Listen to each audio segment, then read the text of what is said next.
Hi hello welcome to JSR media.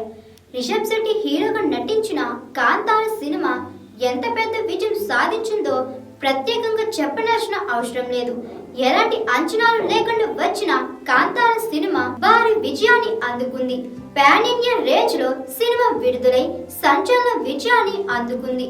Kantara మొదట కన్నడలో విడుదలై మంచి విజయాన్ని అందుకుంది. ఆ తర్వాత ఇతర భాషలో విడుదలై మంచి విజయాన్ని అందుకుంది. ఆ తర్వాత ఇప్పుడు కాంతార 1 పేరుతో సీక్వెల్ ను విడుదల చేశారు. ఈ సినిమా ఇటీవలే ప్రేక్షకుల ముందుకు వచ్చింది. ఈ సినిమా కూడా మంచి విజయాన్ని అందుకుంది. ఈ సినిమాకు రిషబ్ శెట్టి దర్శకత్వం వహించడంతో పాటు నటించి ప్రేక్షకులను మెప్పించారు. కాంతార చాప్టర్ 1 సినిమా అద్భుతమైన హిట్ టాక్ తో థియేటర్లో దూసుకుపోతుంది. తొలి షో నుంచి ఈ సినిమాకు బ్లాక్ బస్టర్ టాక్ వస్తుంది.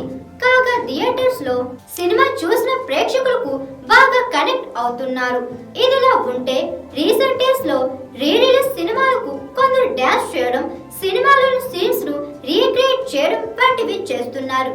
మరికొంతమంది సినిమాలోని గెటప్స్ ను వేసుకుని థియేటర్స్ లో హంగామా చేస్తున్నారు. అలాగే కాంతార సినిమా థియేటర్ లో పంచుల దేవుడి వేషధారణలో ఓ వ్యక్తి సందడి చేశారు. దాంతో ఒక్కసారిగా అందరూ షాక్ అయ్యారు. కాంతార సినిమాలో రిషబ్ చేస్తున్నట్టుగా పంచుల దేవుడు ఆవహించినప్పుడు ఎలా అయితే చేస్తాడో అచ్చం అలాగే అరుస్తూ థియేటర్లోకి వచ్చాడు. దాంతో ఆ వ్యక్తిని ఫోటోలు వీడియోలు తీసుకోవడానికి చాలా మంది జనం ఆసక్తి కనబరిచారు. ఇందుకు సంబంధించిన ఫోటోలు వీడియోలు సోషల్ మీడియాలో వైరల్ గా మారాయి.